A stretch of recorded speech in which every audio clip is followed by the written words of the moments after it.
Still? Okay.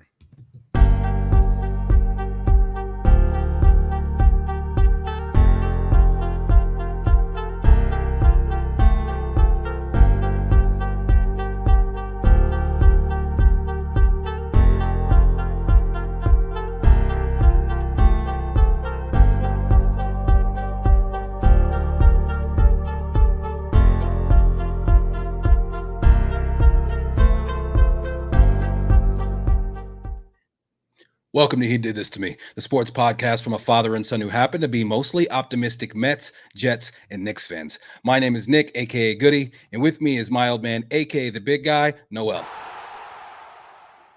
And just like his name, all we do is win. Let's get to the show. It's time to begin. Yo, what is that? I totally spaced on that. I forgot that we were live, and I also forgot. All right. Well, listen. All right. Hey, Here we are. There's a lot to take in today. This is a day where it's hard to say like where do we even start, but we have to start with the New York Mets. They win game 61 to make it into the postseason. They beat the Braves in the first of the doubleheader on the day when nobody else is playing. This game was an absolute microcosm of our entire season.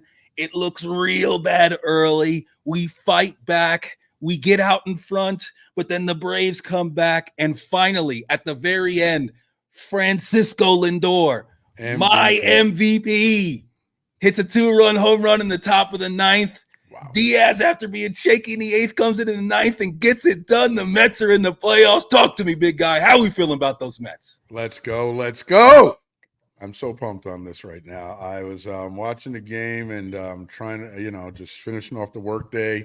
It was just really exciting the way the Mets came through. Obviously you felt down. You were a little bit despondent early, but, we all stuck with it, as did clearly the team. Clearly those guys stick with it, man. Nobody's giving a negative word, or nobody's saying anything but positive and staying pumped in the clubhouse. And they came through. These guys came through like we haven't seen them come through too many times before, but like we've seen them come through many times this season. And to think about the fact that we were so bad through May, and like Gary and Keith were saying, we had to be the best team in baseball since May to have to make it in the 161st game. That's amazing. And Lindor, what can you say, man? That guy is just something else. He's some kind of ball player, man. I just have a lot of respect for him, and he should never pay for a drink again in New York City. Listen, Lindor, he looked like he was, not quite himself those first couple games, but starting yesterday and then again today, obviously going yard in each game. Today with one of the biggest hits in Mets history, like definitely Mets regular season history, one of the more exciting games. If you could have had a camera on me that last hour or so when we get the big 6-run inning, Nimmo with the big home run to stretch out the lead, and obviously that ends up being extremely important, and you start to feel good, and then Diaz comes in and just, after Maton puts a couple guys on base, we look for the 5-out save from Diaz, and Diaz comes in and just totally spits the bit. Can't throw a strike, gives up the huge double to Albies, which allows them to get back out in front 7-6, and you're just like, wow. The elation then immediately turning into just absolute devastation, and then we get back in there. Starling Marte. Hey, 2 hits today, big, off the bench, comes in and gets 2 huge hits, both, and scores 2 runs, and he gets the base hit. Lindor comes up, and when Lindor first hit that ball, it looked like it was good off the bat, but Gary didn't have the immediate reaction. Gary was just like, he gets under one out to right field, and then Lindor kind of made a face like, just missed that one, and it just kept going. And then I'm watching Harris go back, and I'm like, yo, it's out. And then I actually, if you listen to the replay, I think it's Ronnie in the background goes, that's out. Like soon after he makes contact, and just wow, man. What a hit, yo! What a hit to send us to the postseason and to do it against the Braves. And that game had all the feelings at the very beginning, and then when they came back of like, man, these guys are gonna do this shit to us again. and I was like, I was dreading having to deal with the second game Yo, I couldn't. more I than couldn't. anything. The I second was game was dreading. terrifying. Oh my God, man. I just did not want to have to deal with that. And as it stands now, here we are doing this podcast during the second game because while we do want the Mets to win, we're just not, we're not on pins and needles. We finally got to the house money point of the season. People keep saying, "Oh, we're playing house money." No, we're not. No, now we're finally playing with house money. Now it's like, you know what? Would I rather play San Diego as opposed to playing the Brewers? Sure, but whatever it is, man, we're gonna hop on a plane. We're gonna play tomorrow, and we're gonna come in as a team that's hot with some confidence, and probably about as healthy as we've been in a while. And so hopefully we can just, figure out a way to win these 2 games against whoever we play next and go on one of those magical rides. But whatever we do after this point, the fact that we didn't let the Braves hawk us down and knock us out one more time, the fact that we didn't end up just continually becoming the laughing stock for everybody down in Georgia, and we actually found a way, and the fact that we were down that entire game and then got hit with another punch and came back and figured it out. Come on, man. This is a big, big day in all-time Mets history. Yeah, it is. It really is. I mean, this was, what a game, man. You couldn't ask for more ups and downs. And then when you hear about the byplay with Diaz, did you hear that? That he's at half. He said, "Am I still in this game?" Yeah, he says, "Yeah, you're out." And then he went and he played his case and told this guy, "You can't take me out." Now, listen, I think Mendoza is a very good manager. I know what you're going to say. No. I'm going to say this, that he clearly listened to his player then. He goes with his gut, and that's fantastic. And, we all just have to shut up and trust because that's what it is. I mean, this guy knows more about baseball than we'll ever know. Exactly. And you know what? You got to believe in the overall results. And clearly his overall results have been fantastic this year. So, he decided to stick with this guy, man, which is amazing. I didn't feel good about your man Stanek. Okay, I didn't feel good about him, but I didn't feel good about there was Diaz nobody. either. There was nobody the Mets could have brought in right then that you would have felt good about. Absolutely not. We know how you feel about relief pitchers in general, but I mean, especially I'm with you. And I didn't feel good about Diaz when he came in, and when he did what he did, I was like, I don't ever want to see that person's face again. He was on a Benitez level for a minute, man. He was right there. Man, if I see him in public, I'm stabbing him in the neck. Oh yeah. He was there. Yeah. But he came back, man. He came back. So right now he's in our good graces. Honestly, if he shits the bed in the postseason, I'll be upset. But dude, man, we made it to the postseason here in the year of 2024. That's a big deal, man. That is a big flipping deal. And hey, Martinez got a couple of hits. JD looks like he's figuring it out a little bit. So maybe we can do this. If we win this next series, Nick, you can't say shit to me after that. Can't say shit to me after that. It's absolutely not. And when it comes down to Diaz and his performance today, and the fact that he comes in, he can't throw a strike. He's walking guys. Then he gives up the huge double to Albies, and it's just like all this excitement that we just had. It all goes away, just like you're saying. I'm like, this guy. Are you serious with this guy? And I must admit, at that point, I absolutely thought to myself that going into the 9th that we're going to bring in Stanek, and I think there's no way that you send Diaz back out there.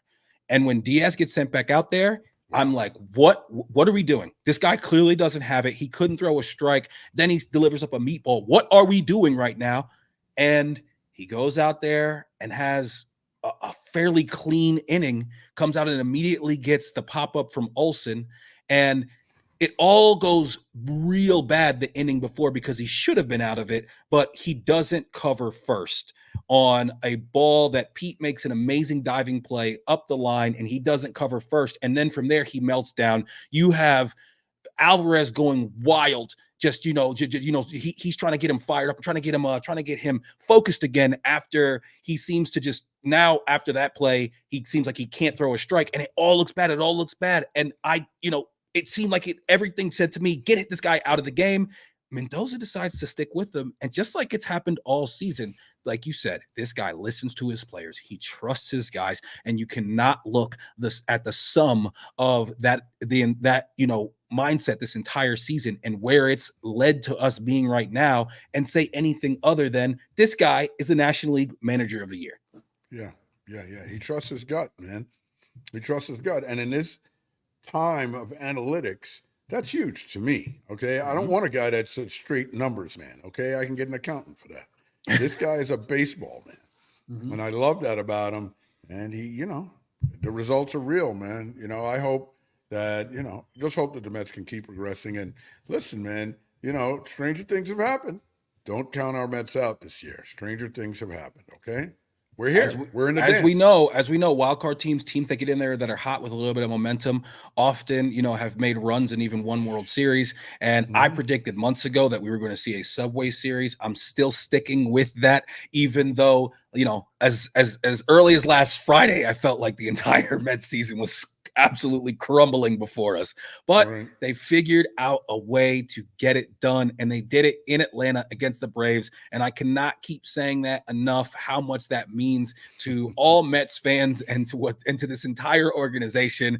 Shout out to my friend Jamie, who posted it. She was at the game, and I texted her and I was like, I texted her something and it ended with like, I hope you have a terrible and sad day and an awful ride home. And she gave me the business back. And I almost said something when the Mets went up, and then I was immediately happy that I didn't when they went back down. And then we ended up winning.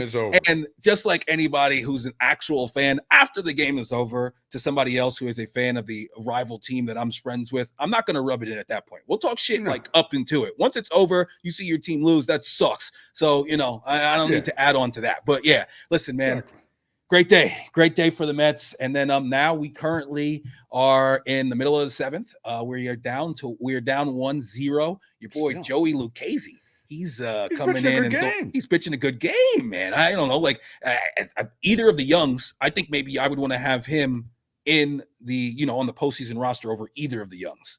Absolutely. Who? Danny Young and Alex Young, right? Yes. No, absolutely. And he can be your long relief man. Let's go. Long relief, which, in the postseason, you're really hoping not to have any. If you have a long relief, it's but bad if news. I need that guy, I need that guy. Yes. Somebody spits a bit like Sevy in the first 2 innings. I need somebody to come in and eat me up 4 or 5 innings. Absolutely. No, I hear you with that. And who would you rather see? Would you rather see the Padres or would you rather see the Brewers? I don't know. I mean, we just saw the Brewers, so I'm thinking, but they were pretty good. Listen, their pitching was pretty lights out, and they love to run, so that's kind of scary because we can't stop anyone from running.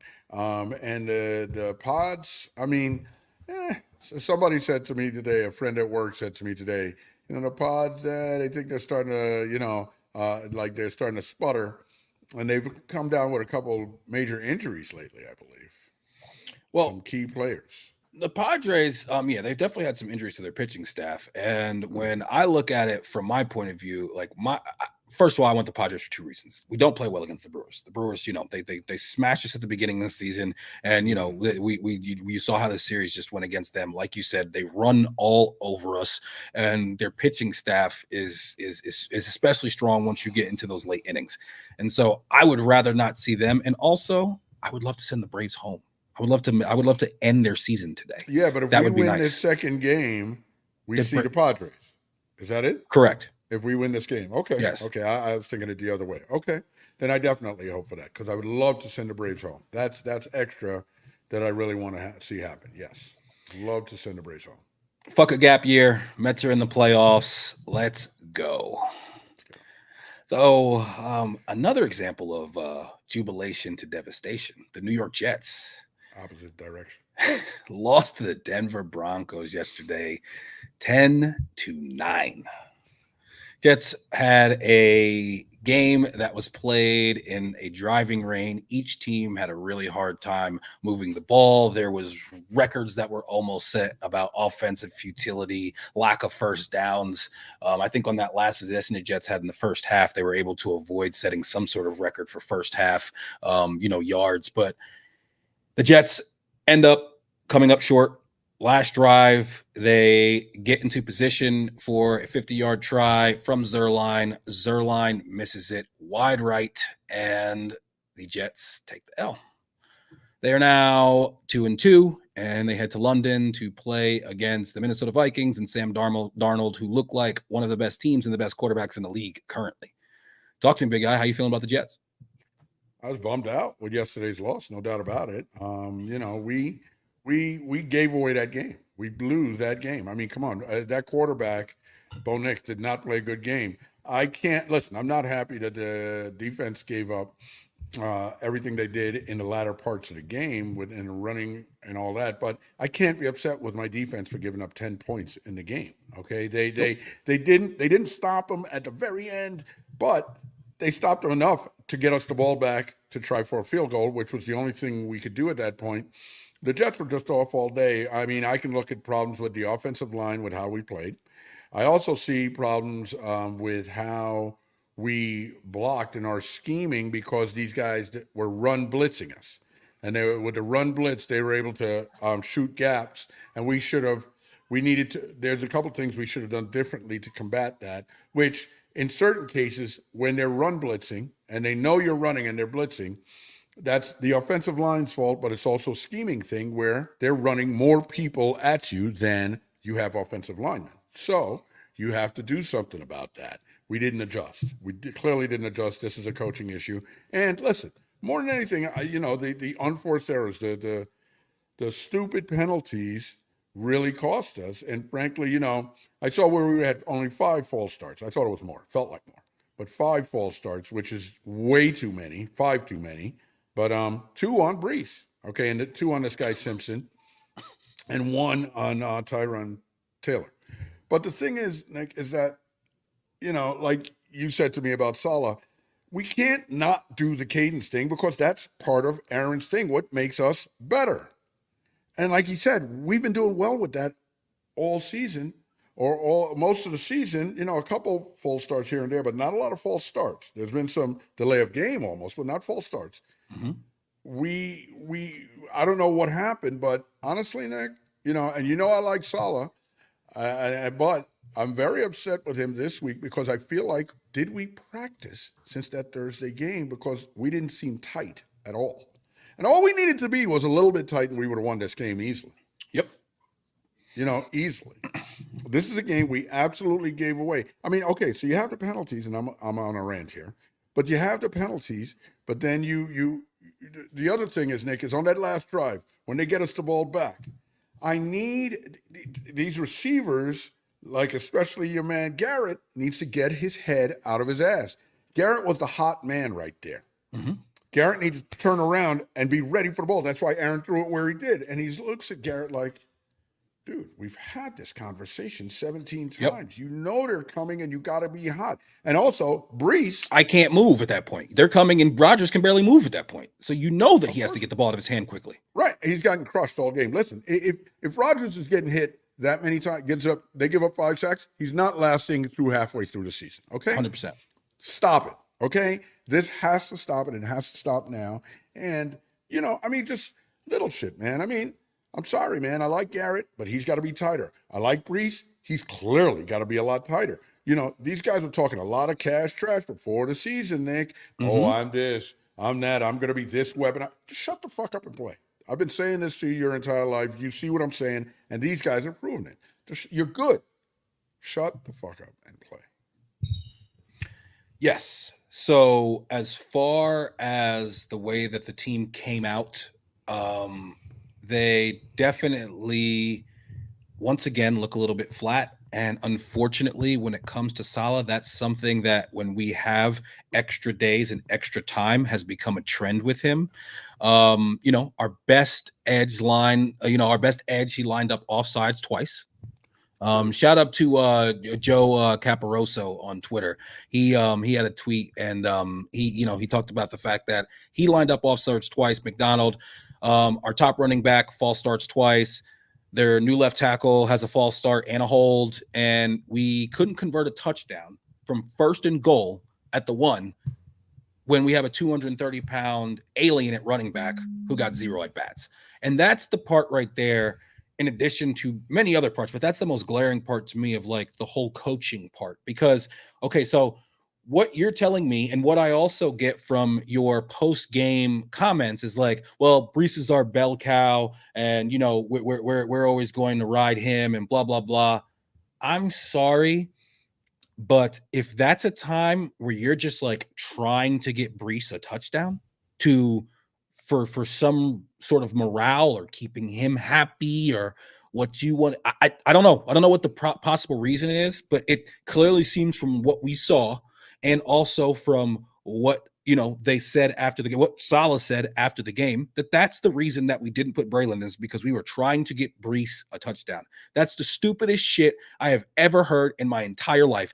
I said it to you in the moment. I texted you the first play of that drive. The commentators were saying it in the moment. Everybody who's watched that game has talked about it afterwards has all said, why do you not hand the ball to him in this situation? I don't care about if we would have executed, then Brees could have scored. One of the plays, it's Brees's fault because he did a terrible job of where he decided and tried to run. Michael Nania on Twitter, he has great examples of how our offensive linemen multiple times, they were just bad technique, and like two of them were going to block one guy and then therefore letting another guy come straight through. This is coaching and execution and technique to be able to make sure that these guys know exactly what to do. Other teams, the Denver Broncos the other day did a better job of that. You look at a team like the 49ers and the way they blocked us in that game one. They do a better job of these things than we do. They know what they're supposed to do, and they do it and they execute it better than we do at this current moment. And when it comes to not having Braylon, I don't care if it's Hackett,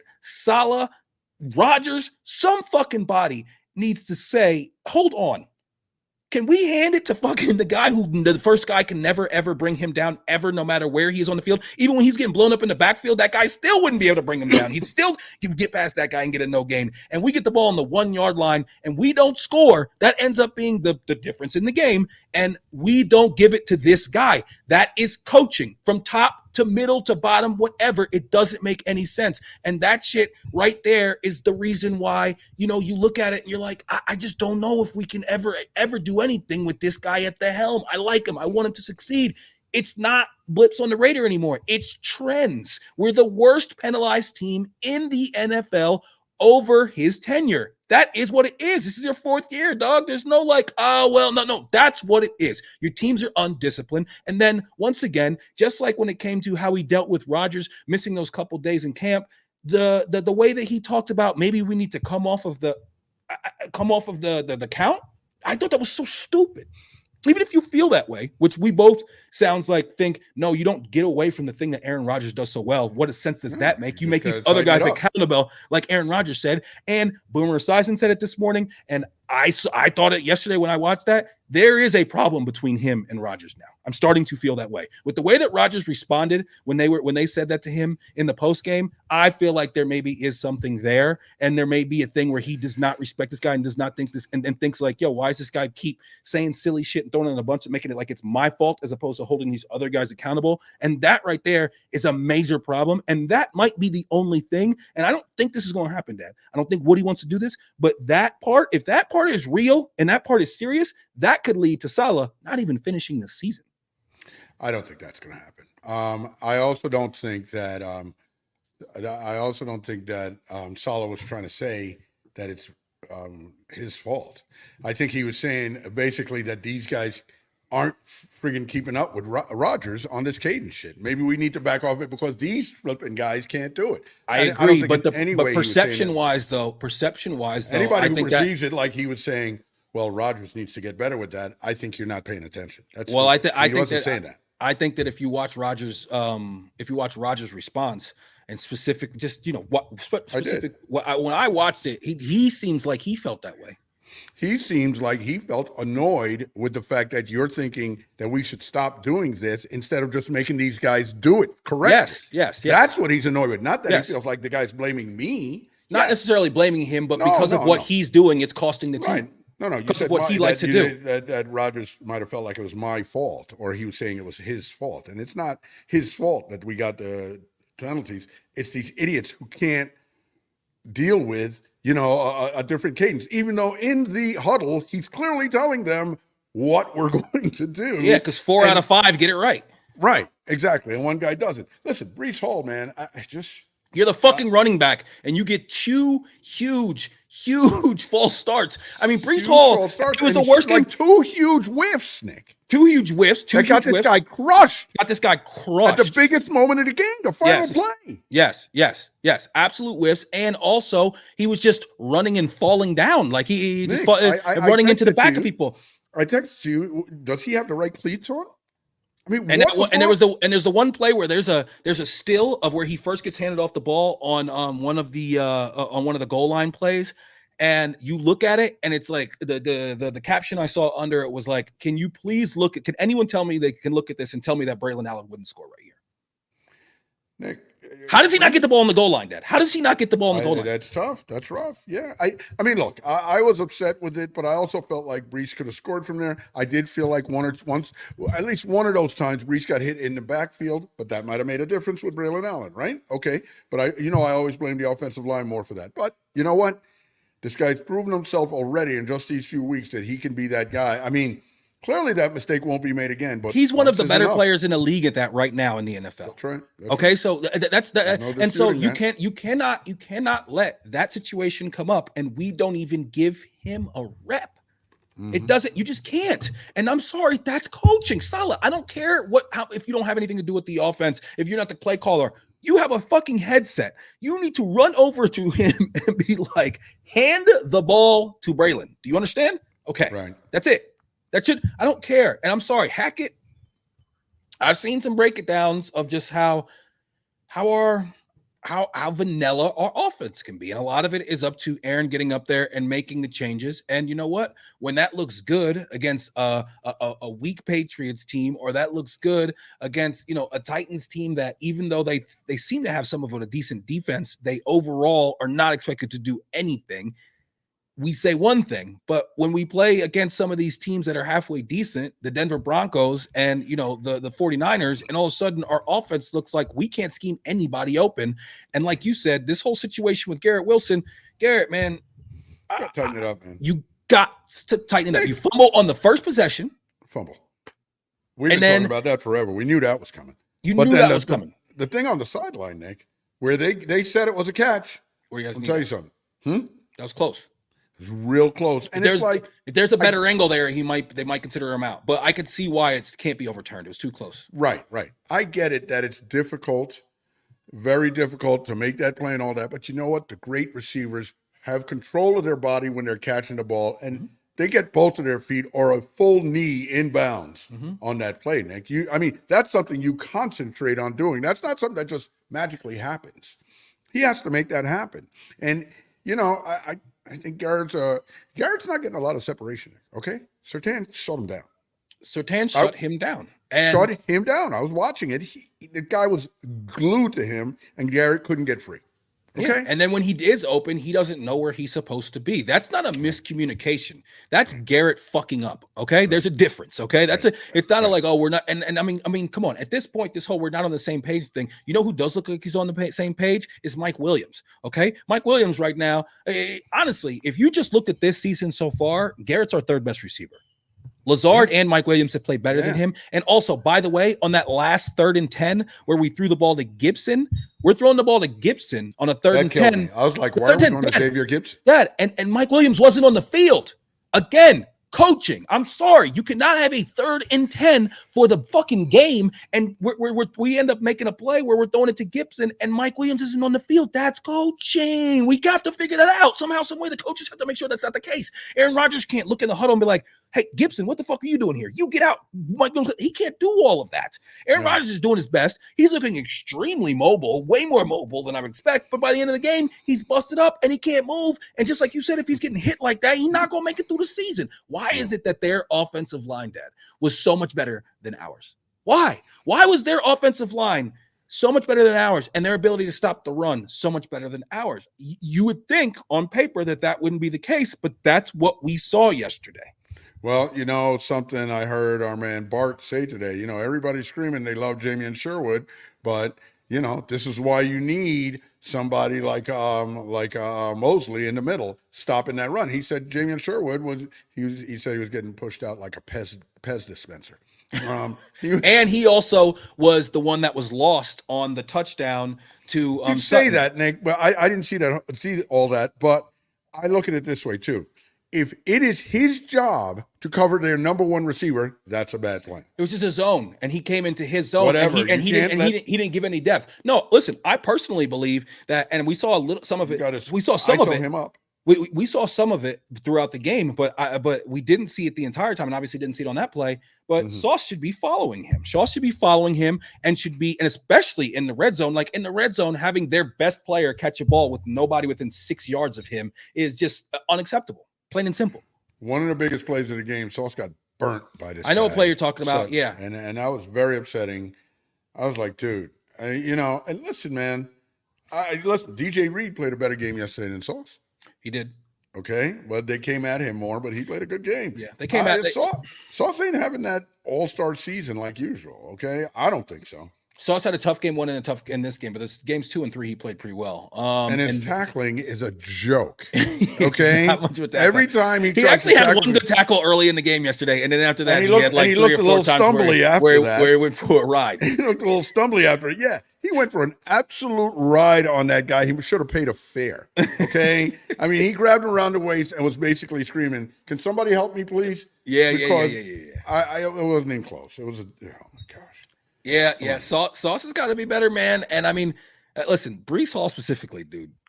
Yo, what are we doing, man?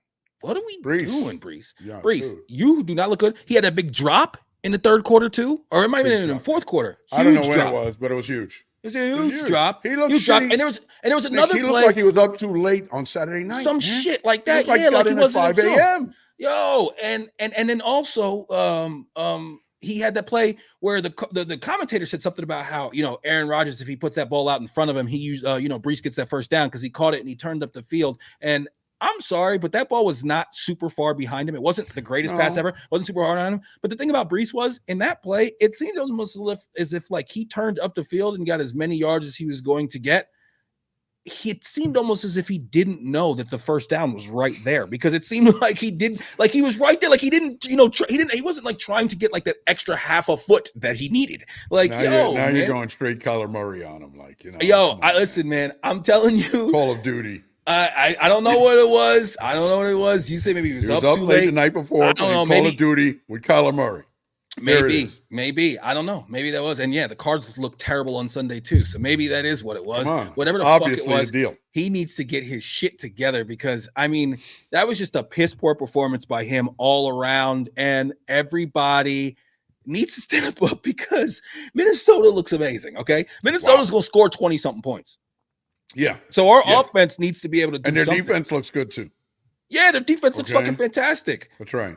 I took their defense in fantasy football because they were playing the Giants week 1. So it's one of those, like, I don't have a good defense, so I'll just take a team that's playing a shit team. And now I continue to have them. They're a top 10 scorer in all the league for all positions. And they're the best defense by far. That's enough. I know nobody cares about my fantasy team. But anyway, I'm telling you, man, the Jets, man, I mean, just when you start to kind of believe, and now, honestly, Dad, luckily the Bills got waxed last night. And so it makes you continue to feel like the AFC is wide open, and we are only 2-2, and it's early in the season. I'm sure Aaron Rodgers would tell me to relax. But when I look at that, and I look at that coaching staff, and I look at that offensive line and the way that they got beat up, and the way that Aaron Rodgers ended up getting beat up because of that offensive line. I mean, listen, that game, I thought Rodgers played his ass off, quite frankly. I thought he had a couple as well as he could in the circumstance.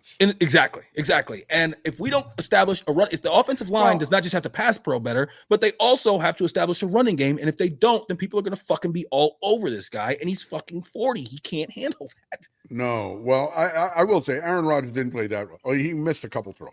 Okay? He had a couple misses. Throws that he missed, no doubt. Everybody has a couple misses. You throw the ball that much, but we have to be better. I mean, this is one of those weeks. I will say this.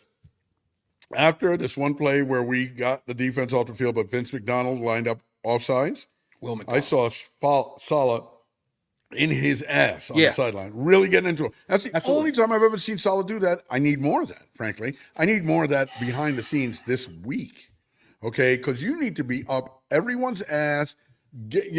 Nobody's happy. Nobody's walking around here smiling and grinning this week. First and foremost, you got to be accountable yourself. That's right. And he needs to be pissed off at everybody and pissed off at himself for He his needs to be stupid pissed off at moves. himself, and Right. he needs to say to these guys that I made him. I made mistakes, and these are the mistakes that I made, and Well, I'm and going to one get of the better. And mistakes then is, yeah, I didn't keep you guys accountable. Yeah. This Yeah. has absolutely become a trend. The Jets are now 0-9 against eventual playoff teams on the road. As in Salah's during Salah's tenure, and that'll probably go to that's actually really 0-10 now, because the Niners will probably end up being a playoff team, and it's just one of those things where there's so many trends that are stacking up that just add up to he's not that good of a coach. He'll get a he'll get a defensive coordinator job immediately as soon as he gets fired. But obviously, unless the Jets are able to make a significant playoff run this year, he's probably out. And I feel like he needs to be. What does he do on game days? I saw somebody post something about the fact that on game days, the only thing that he really does is run stairs before the game and clap and occasionally yell at refs. I don't feel like Salah. I don't ever see him over talking to somebody with like a sheet or a iPad or something, and like talking to somebody about like, hey man, listen, I see a lot of great head coaches doing shit like that. Even the talking to the guys upstairs and stuff like that. I don't feel like Salah does on a headset. I know he has a headset on. I don't feel like I see him in deep like back and forths on the headset as much as I see like even like a guy Sean Payton yesterday. He seems like he is more dialed into the X's and O's and adjustments in game than Salah is. Maybe I'm totally wrong on that. Because they win. They're winning or they won. The lack of adjustments has been something that has always been, especially on the offensive side. I just don't know if now we have Aaron Rodgers. The whole having Zach Wilson, that's not an excuse anymore. We have Aaron Rodgers, and we still can't fucking score. We scored 9 points yesterday. It was terrible.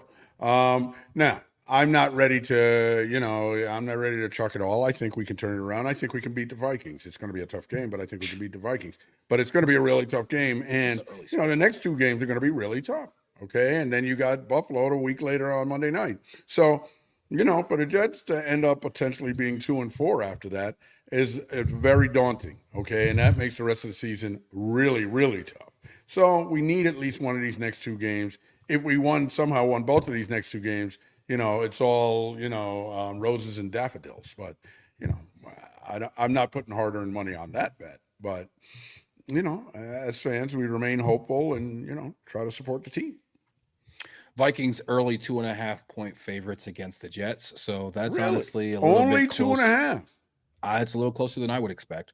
Vegas loves the Jets for some reason. They loved us, last week, and I definitely think that playing over in London. I don't know what's the weather going to be like over there. Or is it an indoor state? I guess in London, the stadium has to be covered because it rains so fucking much over there. If you didn't have a covered stadium, it would be tough. So yeah, we need better weather for sure. We need Brees to wake the fuck up. We need Garrett to wake the fuck up. Come on, man. Like this is not the Rodgers start, needs man. to be in there with practice this week. We're like, by the end of the week, where everybody's like, damn, man, I never seen Aaron like this, man. Absolutely. He needs to be chewing everybody's ass all week. Seriously, we got to do that. Definitely needs to. And last Friday, as we were watching the Mets game and everything seemed like it was going all bad, I got the alert. I saw the alert. I verified the alert. I made sure it was legit. No more Shams. I'm sorry, no more Woj. It's a Shams bomb now. And I called you, and we found out that our boy Julius Randle had been traded away to the Minnesota Timberwolves, and the New York Knicks had acquired Karl-Anthony Towns. Moments later, we then found out that Donte Divincenzo was part of the deal, and the New York Knicks that we thought we were coming into this season with had been somewhat dismantled, and we now move forward to the new era with Jersey boy Karl-Anthony Towns as our starting center and one of the centerpieces of the Knicks organization. Talk to me, big guy. How did you feel about it when it first happened, and how did you feel about it? How do you feel about it now? But before you say that, real quick, game is final. The Braves beat the Mets 3-0. The Braves will go to San Diego, and the Mets will play. They will head back to Milwaukee to play the Brewers in the wild card game tomorrow evening. Yeah, wow, interesting. Well, so we head back out to Milwaukee to play the Brew Crew. Okay, there it is. Let's go. Yep. Okay, so with Julius and Donte, listen, you know, I had my moments where I wasn't too thrilled with Julius, but he'd clearly grown on me. I was a believer in Julius. I like what he brought to the team as far as toughness. I did like the way they played last year when it was him, Brunson, and Anunoby on the court at the same time. All of that. I really liked Ragu from day one. Love Ragu. He was one of my favorite role players on the team. And I really want to see what this team would do coming back. You know, let's run it back. Let's run it back with our guys, right? Now, so I was disappointed when I heard this. I was like, what is going on? And have not characteristically been a Karl-Anthony Towns fan so much. You know, I was always telling myself, as we would tell one another, that, oh, Julius is better than him, and Julius always does work to him and whatnot. As you and I spoken about, you know, when you really look at it and you look at stats and everything else and blah, blah, blah, height and the configuration of the game and opening up the lane, yeah, this may be great. But you know what? It's still a wait and see. We knew what we were getting with Julius. I think we were a solid 50 to 55 win team next year, okay, with Julius back, because I think the East is going to be a little more competitive. So I don't think you're going to have Boston running away with 60 some odd wins, you know, so easily. But now with KAT, we have to attain that level and maybe better. Okay, I mean, this is what people are expecting now. He is a dynamic player. And while I was upset, I also realized, what do?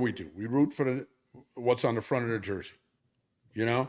So got to get out of our emotions, got to believe in Leon as we have, and he's done the right thing. Pretty much everything he's done has been the right thing.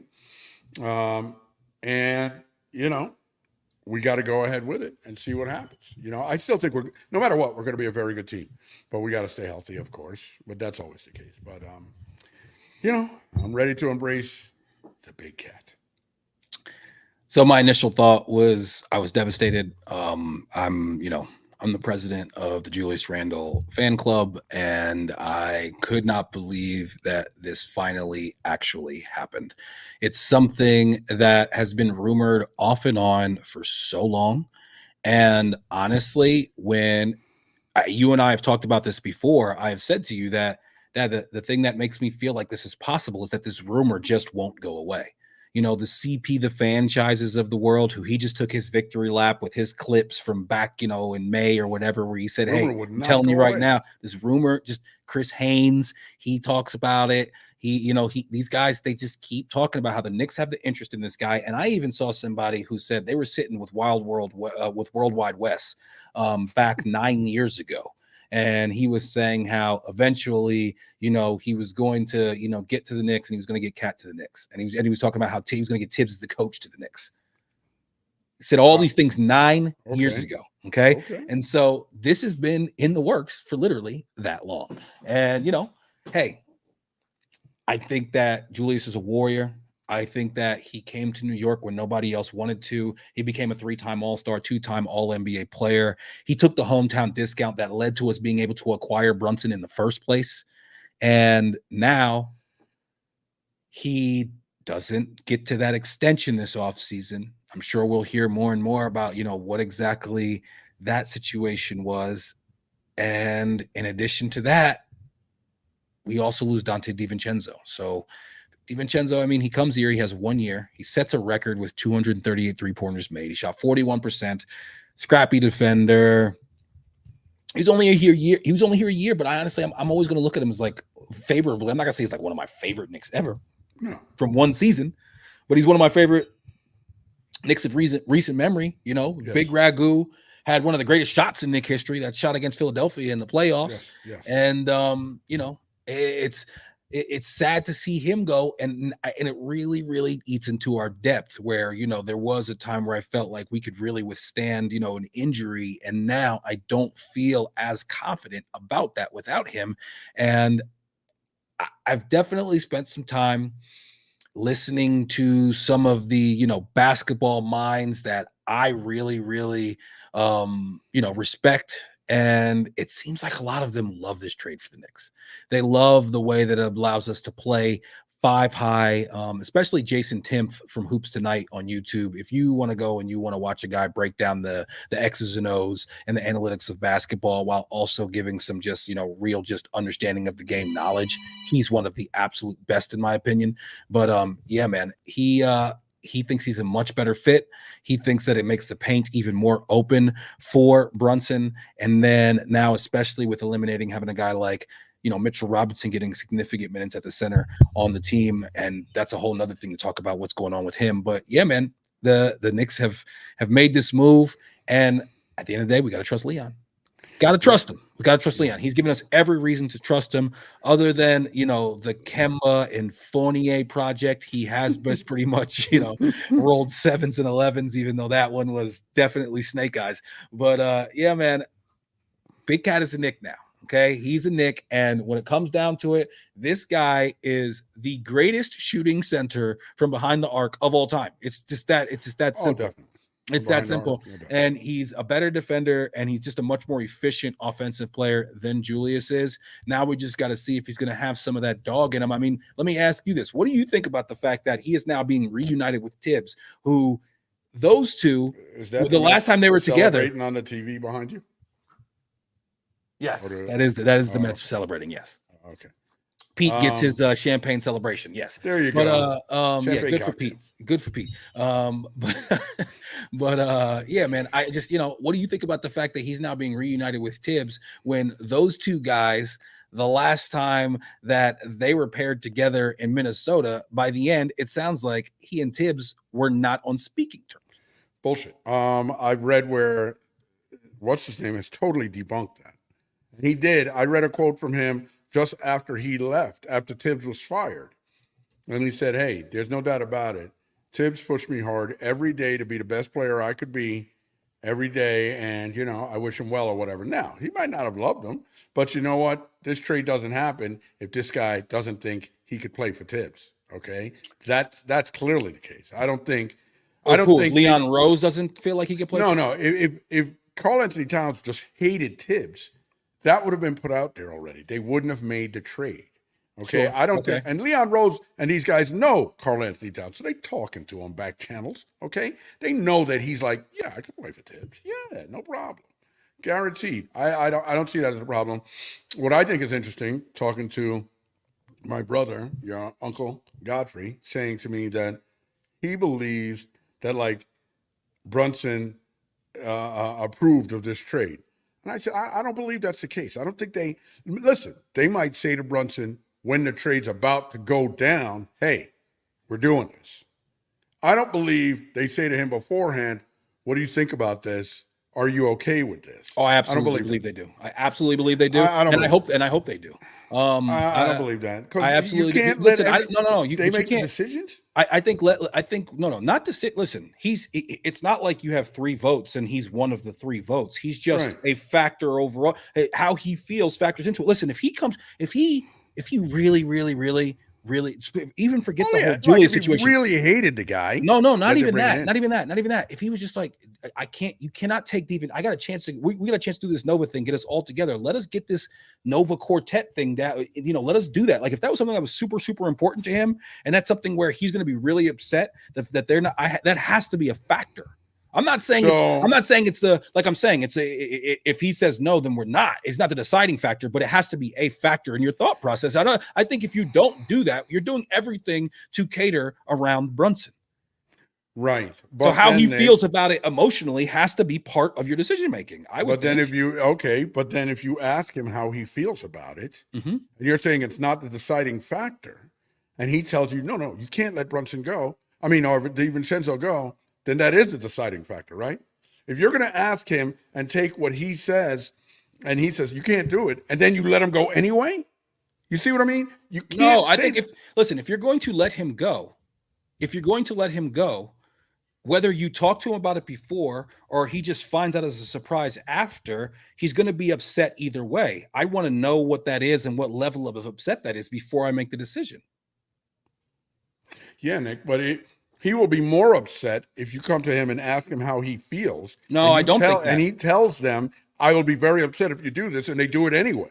I see. To me, Okay. if I don't think that's the case. And if I was Brunson, I would feel the exact opposite way. I realize that they're not. I'm not the GM of this team. That I'm not the president of basketball operations. But I hope that they ask my opinion on something. And I'd be happier if they ask my opinion, but they still don't do that. That's one thing. If they just blindside me with this, and now all of a sudden I had nothing to do with it, and I find out tomorrow that a guy who was a groomsman in my wedding is gone from the team, that would piss me off way more.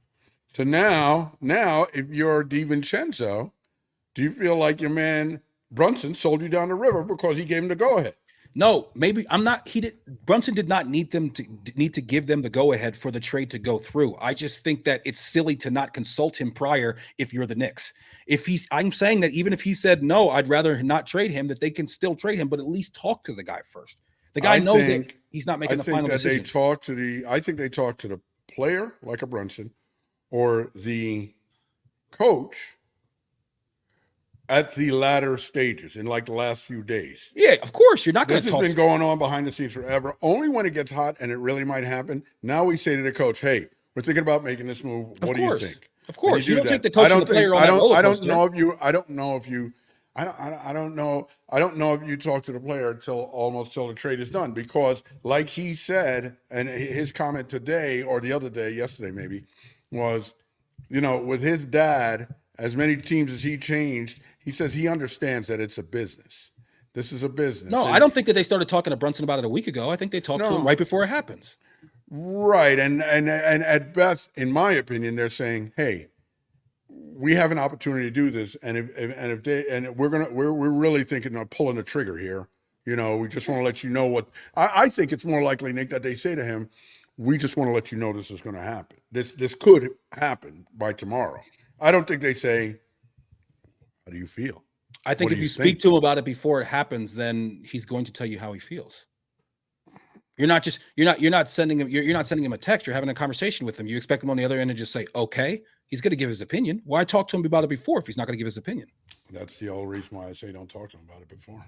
And if you talk to him, you're not talking to any other player on the team. I don't ever believe only him. I always believe that the best players should just be consulted when it comes to huge personnel things. And especially when it involves a guy who was a groomsman in my wedding. I think if I just find out tomorrow that guy has been traded and no one's even said anything to me, and I find out on Twitter just like everybody else, that would piss him off. That should never happen.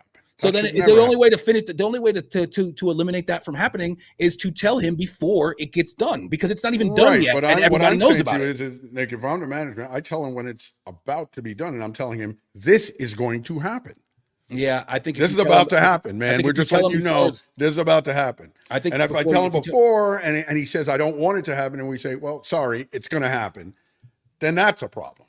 I don't know that. I think when you tell him, I think before, whether it's an hour before or 3 hours before, doesn't really matter. I think it's still telling him before, and I think he's still going to give his opinion. And I think that should factor into what you want to do. And I don't think it should be the only or the major or even the strongest factor. If his opinion is going to factor into that much about what you want to do, Nick, why would you wait till an hour before this is going to happen? That's because I didn't say it was going to factor in that much. I said it was going to. I know, but if it makes a difference, if it makes a big enough difference to me that I feel like I need to hear his opinion, then I wouldn't go that far down the tracks without hearing his opinion. I think that I never said it made a big difference. I think it makes a small difference. Okay. I think that's the whole point. The whole point is that it's not necessarily something that is going to tip the scales this way or that way, but it is important how he feels about it. And and depending on what he has to say about it, I will take that into account. And he could change my mind if he has a great point about something, this or that. Who knows? I'm probably going to come to it with my own opinion, but more than anything, I definitely have to give him the courtesy of having him feel like we're coming to him with this, and explaining it to him before he finds out on the internet, and the trade's still not done, and we all know about it. So therefore, you have to bring him in long before the trade actually gets executed, because the trade's still not executed, and that was days ago that we all found out about it. So you have to bring him in long before the trade is executed. It's going to be publicized, and listen, the Knicks and what's its name? I don't think knew when it was going to be publicized. See, no, with Woj, who was CAA, I think that's much more of a possibility. I think there's a very good possibility that once it gets to a certain point that it's close, blindsided them. I don't believe that.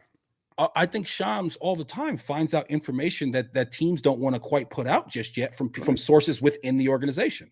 I get that. I think that's his whole business. I don't think that happens. We haven't seen that happen with the Knicks when people are putting things out that this trade's going to happen, and the Knicks don't want that to be out. The Knicks have been very tight. I know, but that's also because the first person to put it out was Woj, and Woj was in bed with the Knicks. Woj is a CAA guy. So we know that he gets the stuff first. Now that there will be a competition to get it first, you will see things probably be, a little bit more leaked, unless Shams has set up some sort of relationship inside the Knicks similar to Woj's, and I just don't think that's possible, because he's not. I mean, it was clear that Woj was first person to be told directly from the Knicks. Right, and they don't tell anybody till they're ready for it to come out. So I don't think they're going to tell anybody till they're ready for it to come out. But Shams is still going to get it first. Very tight-lipped. Who's Shams going to get it first from? Fine, Shams might get it first, Nick. But my point is that it's not going to come out until the Knicks want it to come out. The Knicks are very. I think that's going to change. I think that's going to change in a post-Woj world. I think I don't know. I don't think that's going to be quite as matter of fact as it once was, because we don't have the number one scoop guy in our back pocket. I think there's going to be a little bit more competition to be able to get to figure out what's going on within the organization. But when it comes to KAT, listen, the guy's a 4-time All-Star, 2-time All-NBA. He won the Rookie of the Year, 23 points, 11 rebounds, 3 assists, shooting 52% from the field, 40% from three. Before Gobert was there, he was actually a pretty solid rim protector, averaged about a block and a half a game. Grew up in Piscataway, New Jersey, St. Joseph's and Metuchen, right around the corner from Monroe. And, other guys from from St. Joseph's, you got Bynum, you got Jay Williams on the basketball side. On the football side, they put out plenty of guys who go on and play, big time, both college and NFL. Absolute factory. And he's been a Knicks fan. You look at his old tweets from the back in 2012 when he was still in, high school and in college, and he refers to the Knicks as my Knicks. So we bring him in. I think it's going to be fantastic chemistry between him and Brunson on the offensive end. The issue is always availability with him. He is, missed a ton of games throughout his entire career, but the pick and pop between him and Brunson should be excellent. Though I did the math, he and Julius both averaged 64 games per year over their season, over their careers. So it's not like one guy has been extremely more durable than the other. And it's just going to be one of those wait and see things, man. I think that he's played with Tibbs before, but I think this Knicks culture and the way that we play could elevate him a little bit, especially on the defensive and the toughness side of things. And it'll be super interesting. What do you think about how it's going to, change our overall starting lineup in our rotation? I mean, listen, I think our starting lineup is going to be a great starting lineup. The rotation will be different. You got at the two? Who you got at the two? See, and we spoke about this. I don't think what's his name isn't a quintessential two, Josh Hart, because he's not like the shooter guy or a ball handling guy. I think that would be more Mikal Bridges and make him play like small forward. But then OG's got to play power forward. I loved OG at the small forward, and he could move around. But whatever, it's going to be like positionless basketball in a lot of ways on this team. But you have Josh Hart. You have Josh Hart in the starting lineup, just not necessarily the quote unquote shooting guard. Is that what you're saying? I guess I would, because what else are you going to? Who else? If you don't put Josh Hart in the starting lineup, who are you going to put in there? It's Josh Hart. It's not anybody. It's got to be Josh Hart. It's got Josh Hart. It's Josh Hart. And like you said, it's positionless basketball. I mean, you get between him, Bridges, and OG, you have guys that can all really play the 2 through the 4. They're all decent rebounders, with Josh Hart being the best rebounder under 6'5" in the entire NBA. Right. And then you have, OG, who can guard 4s and 5s and can get rebounds, but can also stretch you out and hit 3s from the corners and from the wings. And you have the exact same thing in Mikal Bridges. Mikal Bridges can guard your other 1 through 4 and can, handle the ball and create for himself and all of those things. Exactly. And those 3 players with Karl-Anthony Towns behind them is a defense unlike any other defense you're going to see in the entire NBA. Okay. And then on offense, you're going to be able to play a true 5-out with Brunson, who, even though he's the smallest guy on the floor, spends the most time in the paint. He's going to be able to get in there unencumbered. And if you do any sort of collapsing, he's literally going to have 4 guys on the floor that can make you pay. I'm sorry, 3 guys on the floor that can make you pay. And Josh Hart, we see the ups and downs with him. I know Tibbs told him he needs to be shooting 300 threes a day all off season. Maybe he can have one of those years where he, shoots in the over. Give me 35%, Josh Hart. Give me 35% and be all over the place, snatching rebounds. And Josh Hart is a good creator. We saw that last season with all those triple doubles. So now you get Brunson to be able to play a little bit off the ball as well. And then, some of those guys are going to get some time where they can really get off, offensively with the second team. So I think that rotation wise, I love that starting rotation and what it looks like. The thing that makes me a little bit nervous is the bench and what happens when inevitably, somebody misses some games. We have Towns and OG who you just got to almost like pencil them in to miss 15 to 20 games every season. Yeah. But I think that, like you're saying, with that lineup, offensively, Bridges is going to play more of the 2. But like we said, defensively, it's almost positionless except for Brunson. And I don't even think that. I think that it just in you just think it's going to be 4 guys standing out here and what's his name running around. I think Josh Hart is going to be cutting that baseline a lot. He's going to be there for that little dish pass between him. Let's see the bike. Yeah, no. We're not gonna. No. See, but that's the thing. I think that one of the things that we have to do, and I'm talking to myself here as well. This whole the 2. There's no such thing. There's no such thing in the NBA anymore. It's just It's just the type of right.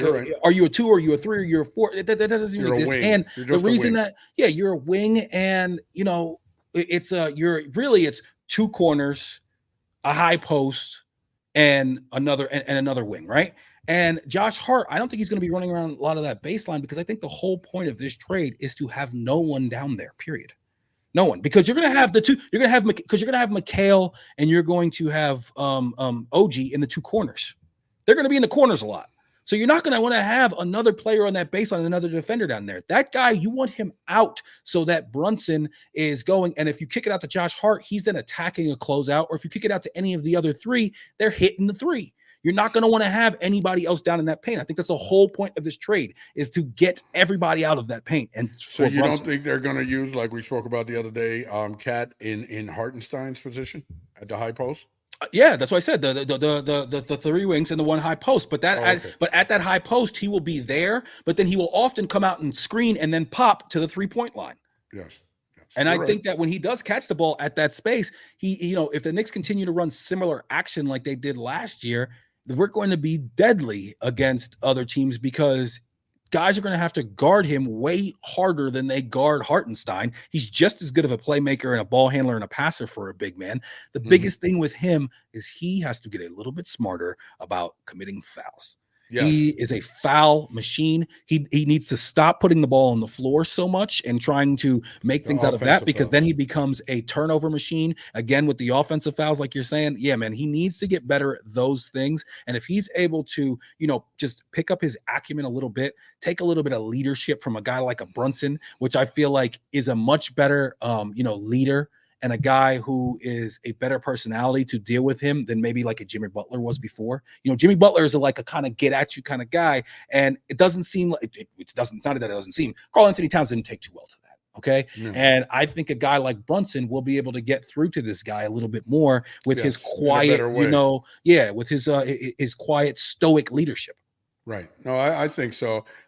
For whatever reason, I can see him fitting in with Brunson and with Josh Hart, and Mikal Bridges. I could see KAT fitting in with those guys. I don't know why, but yeah, I think they'll be fine where that's concerned. And I really think KAT now, with this opportunity, coming back to his childhood team, playing in front of his family and everything, I think there's a lot of reasons to believe that this guy is really he's going to really try to excel and be the best that he can be. Now, the one thing I'm hoping for, Nick, is that he gets that work ethic like a Julius, okay? I think this guy, Karl-Anthony Towns, looks to be in decent shape and all that, but I felt like Julius was a superior body guy where he had himself in the best possible condition. His injuries were not born of lack of conditioning. Okay, his injuries were like idiots, low bridging them and shit. Though So, with him being such a prolific shooter, you have to know that right, there's some work ethic that comes along with that. You're just saying, just like as right. far as like strength and conditioning, you'd like to see him That's all. take it That's up a all. tick.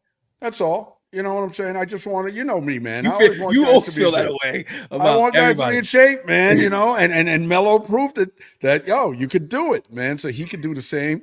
No, but I don't think he's got like You the always Chubsy come back to the Ubsy. Melo because you said Melo needs a little bit more lift, and then he lost some weight, and he seemed like he had a little more lift. And you Nick, come never, on, he was a different guy once he lost. You know, once he decided to get in the gym and eat right. I mean, come on, man. You know, well, we all don't eat right, but we're not professional athletes. These guys got to do that. Okay. yeah. Listen, KAT, hey, he's around those guys now. I mean, you got Brunson. These guys are doing all the yoga and shit. We need to do KAT, do some yoga, do something. I hope OG was doing some yoga this off season or whatever. You know, yeah, Holy he needs to get a little bit more pliable. And the Knicks, we had media day today, and it ended up being a bunch of guys just avoiding comments because they can't speak on it. We did see pictures of KAT arriving at the facility, and I saw Josh Hart posted something about them eating Chipotle on the plane. So I'm guessing they're heading down to South Carolina. First of all, be careful down there in the Southeast right now with the weather. But then also, I wonder if KAT, I don't know if he's on that plane. I think he probably probably has to be official before he can, go on that ride. Fly in tomorrow. But yeah, I'll probably fly in tomorrow or whenever it gets done. There's still some, we give up a first round pick that was from the Pistons, but that's going to probably end up being it's first 13 protected next year, and then next year there's some sort of protection. It's probably going to end up being a second round pick in 2027, or at least that's what it is according to my boy Pat, who's a big Minnesota fan. So I was going back and forth talking to him about how he feels about it, and for Minnesota, they were at such a hard place with the cap. And, Karl-Anthony Towns starts a 4-year extension this year, which averages $55 million per year. That last season, it's going to be close to 60. Again, we have to get out of our brains this thought process of like, oh my God, because when we get to that 4th year, that's actually not even going to be that huge of a number. But just in these next couple of years, it was really when you look at the Timberwolves and you look at Ant and his contract and Gobert and his contract, there was only so much that they could do there. And Anthony Edwards did say today that, he really hurts to lose this guy. He was like a brother to me. And you look at it from their point of view, and I wish Julius the best, obviously, but he's another guy who he's going to clog up the plane a little bit. And Anthony Edwards is probably the best driver of the basketball in the entire NBA. And, that works exactly. I don't know how that works either. You would think that you'd want to surround. You got him and Gobert. You would think you would want to surround Edwards with a lot of shooters, and you kind of want KAT. Kind of seems like the guy who's perfectly made. But hey, we'll see very soon who was right. I don't know why, but I feel like Gobert is the type of guy that Julius is going to get annoyed with. Oh yeah, absolutely. They're going to get annoyed. He's definitely going to get annoyed at him. Like Julius is going to like Gobert's going to try to tell Julius what to do at one point during the game. And Julius is just going to do one of these like flip, like an oak fucking flip away your hands, touch you like, fuck away from me and walk off from me. Like I could definitely see that happening. But man, Julius, I really do wish him the best, man. It's absolutely. And honestly, what's my line, Dad? I want these guys to be smarter than we are when we're talking about the front office of these teams. And we have said over and over again how we didn't want this trade to happen. We never thought it would happen, and that's before we were even talking about including Ragu. And now he is there, and now Julius is there, and KAT is here, and we have to, like you said, front of the jersey. We got to ride for our guys, and we got to hope that Leon knows best. Leon knows best. We got to hope that Leon knows best, and it'll be interesting to see how it all plays out. Just came across, rest in peace, Pete Rose died today. Oh, this is a new one. This is a new one. Mutombo passed away. Yeah, Pete Rose died today, and Mutombo died earlier as well. Rest in peace to both of those guys. Icons in their sports, respectively. I didn't get to watch Pete Rose play, but you're always talking about Charlie Hustle and the guy that he was. And then we also Mutombo, he was did a lot for humanitarian efforts and was an all-time great defensive center in the NBA. Really enjoyed his short time that he had with the Knicks. Was able to get to a finals with the 76ers back in that Iverson team. Rest in peace to both of those guys.